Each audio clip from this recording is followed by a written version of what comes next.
طبعا الجزء التاني من ديس ستراندينج نزل. في ناس كتير عايز تبدأ اللعبة بس ما عندهمش وقت يجربوا الجزء الأول، فأنا النهاردة جيت أعمل لك ملخص لقصة الجزء الأول بالكامل. عشان كده لو ما اشتركتش في القناة اشترك، ولا ما عملتش لايك اعمل، لأن ده فعلا بيساعد. يلا بينا نبدأ.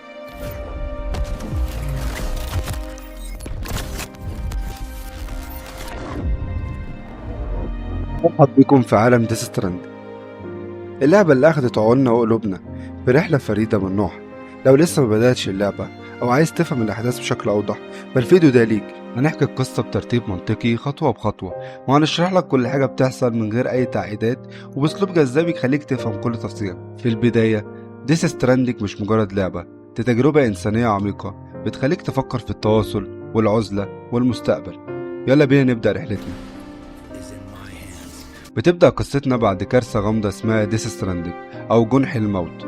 الكارثة دي دمرت كل حاجة نعرفها، والعالم اتقسم حتت صغيرة ومعزولة. البشر عايشين في مدن تحت الأرض، والعالم الخارجي بقى مكان خطير. كل ده بسبب ظاهرتين رئيسيتين. الظاهرة الأولى هي البي تي أو أرواح الموتى، اللي بقت عالقة بين عالم الأحياء والأموات. في لعبة ديس ستراندينج الموت مش نهاية الأمر، الموت هو مجرد البداية. البيتي دول خطيرين جدا، دول كائنات حية. لما بتلمس أي كائن حي بيحصل انفجار رهيب اسمه الفويد أوت أو الانهيار الفراغي، اللي بيدمر مساحات شاسعة من الأرض وبيسيب حفر عملاقة. والظاهرة التانية هي سقوط الزمن، دي أمطار بتخلي أي حاجة تلمسها تشيخ بسرعة وتتحلل، وده بيخلي التنقل في العالم الخارجي تحدي كبير ومحفوف بالمخاطر. وبسبب الكارثة دي البنية التحتية اتدمرت، والتواصل بين البشر اتقطع تماما. الكل بقى وحيد ومعزول، وكل مدينة أو ملجأ بقى جزيرة لوحدها لها حكمها الخاص وطريقتها الخاصة. هنا بيظهر بطل قصتنا، سام بورتر بريدجز، شخص انطوائي بيفضل العزلة وبيشتغل سائق بريد مستقل.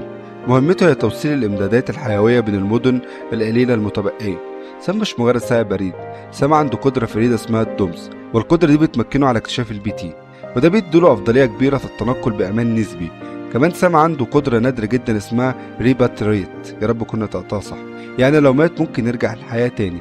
القدرة دي بتخليه محور الأحداث، ولكنه كمان بيشوفها كعبء كبير عليه، بيتخليه يعيش الموت مرارا وتكرارا. سام كمان بيحاول يعيش حياته بعيد عن أي ارتباط، لكن القدر بيجره رحلة أكبر بكتير هتغير حياته. سام بيجيله عرض من رئيسة منظمة يونايتد سيتيز اوف أمريكا أو اليو اس اي أو المدن المتحدة الأمريكية، اللي هي أمه بالتبني بريدج ستراند. المهمة دي مش مجرد مهمة توصيل طرود، دي مهمة إعادة بناء أمريكا. الهدف هو توصيل شبكة اتصال جديدة اسمها الشبكة الكيرالية، اللي هتستخدم تقنية جديدة لنقل البيانات والأشياء لمسافات بعيدة. الشبكة دي هتربط المدن والملاجئ المنعزلة ببعضها تاني، وده هيخلي الناس ترجع تتواصل أو تتعاون، وبكده يرجع الأمل في بناء حضارة جديدة. سام بيرفض في الأول لكنه بيكره الارتباطات، لكن بعد وفاة بريدجيت مطالبة أخته بالتبني إيميلي منه إنه يتولى المهمة، بيوافق سام على مضض. إيميلي كانت بتحاول تبني الشبكة بنفسها، لكنها اتخطفت من مجموعة إرهابية اسمها هومو دومينز بقيادة شخصية غامضة اسمها هيكس. إيميلي محتجزة في أقصى الغرب، وسام لازم يوصل لها عشان يخلص المهمة وينقذ مستقبل البشرية.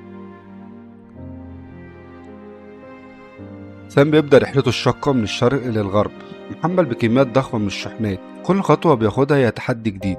بيواجه البي تي باستمرار، ومجموعات من اللصوص اسمهم موليس بيحاولوا يسرقوا شحناته. كمان طبيعة العالم نفسه قاسية، تضاريس وعرة وخطيرة. في طريق بيقابل شخصيات تانية بتلعب دور مهم في القصة. ديدمان، طبيب مخترع في يو اس اي، بيساعد سام في فهم ظاهرة البي بي اس وبيصلح الأجهزة. الشخصية التانية هي هارتمان، باحث بيقضي معظم وقته في شاطئه الخاص بيبحث عن حل لمشكلة ديس ستراندينج. وماما هي مهندسة عندها قدرة غريبة على التواصل مع البي تي بسبب ارتباطها بطفلها المتوفي. فراجايل وهي قائدة شركة توصيل منافسة، عندها قدرة على الانتقال الفوري لمسافات قصيرة وبتساعد سام في بعض الأحيان. أهم شخصية بيعملها سام هي البي بي أو بريدج بيبي، ده طفل بيتحط في حاضنة خاصة وعنده القدرة على رؤية البي تي، وسام بيعتمد عليه اعتماد كلي عشان يتجنب الأخطار. وبتبدأ علاقة قوية تتكون بينهم، علاقة عاطفية بتغير سام تماما. بي بي بيخليه يتصل بالعالم تاني بعد ما كان منعزل، وبيفهموا إن أهم حاجة في الحياة هي العلاقات الإنسانية والارتباط بالآخرين.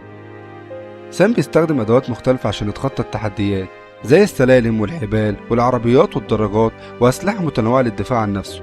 مع كل توصيلة ناجحة سام بيربط جزء جديد من أمريكا بالشبكة، وبيشوف التأثير ده على الناس. الملاجئ بتنور والناس بتبدأ تتواصل تاني، والعلاقات اللي بيبنيها سام مش مجرد تسليم طرود، هي إعادة بناء للثقة والأمل بين البشرية. ودلوقتي حان كشف الأسرار. مع التقدم في القصة بنكتشف آثار كتيرة عن الديث ستراند والبي تي. بنعرف إن البشر كلهم عندهم شواطئ بيتشز خاصة بيهم، دي أماكن بين عالم الأحياء والأموات بتسمى البرزخ. الشاطئ هو نقطة العبور بين العالمين، لما الشخص بيموت روحه بتوصل لشاطئه، والبي تي بتيجي من الشواطئ دي، وهي أرواح الأشخاص اللي ماتوا وفضلت عالقة.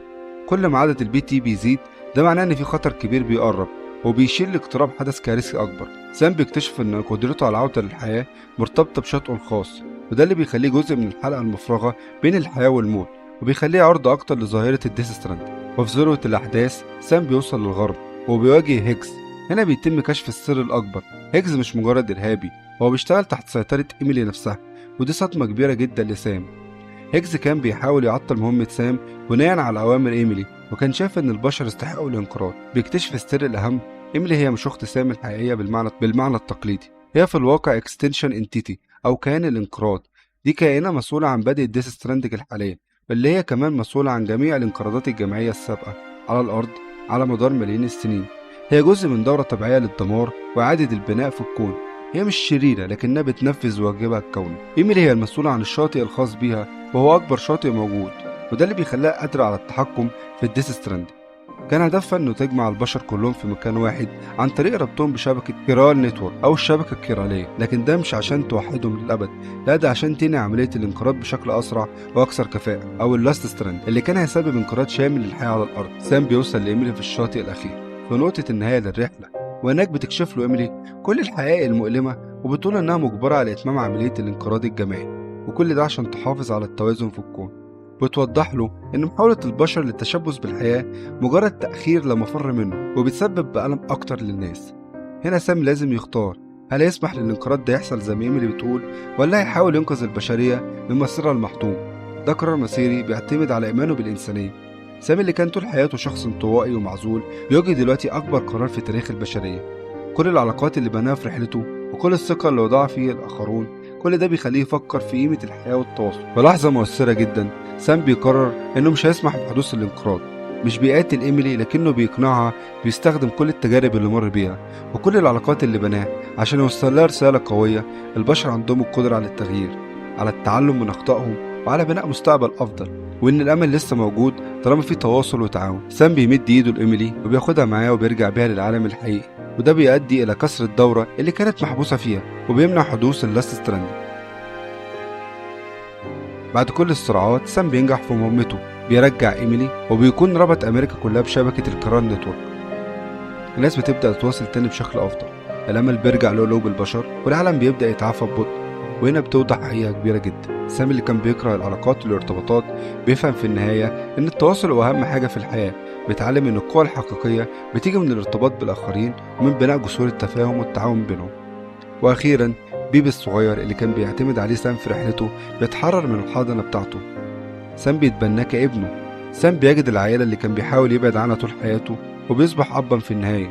دي نهاية بتفتح باب لأمل كبير في عالم لسه فيه تحديات، لكن فيه كمان فرصة لبداية جديدة. ديث ستراندنج بتنتهي برسالة قوية جدا. حتى في أحلك الظروف، في عالم مليان باليأس والخوف، التواصل الإنساني والتضامن هم مفتاح النجاة.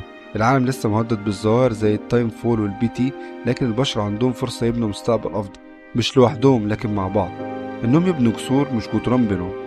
دي كانت قصة ديث ستراندنج باختصار، لعبة عميقة مليانة رموز ومعاني بتخليك تفكر في حاجات كتير عن الحياة والموت والتواصل والعزلة. لو لسه بدأتهاش أنصحك تجربها لأنها تجربة فريدة من نوعها، ولو لعبتها يا ريت تشاركنا رأيك في الكومنتات، وما تنساش تعمل لايك وتشترك في القناة عشان ده فعلا بيساعد. شكرا جدا، سلام.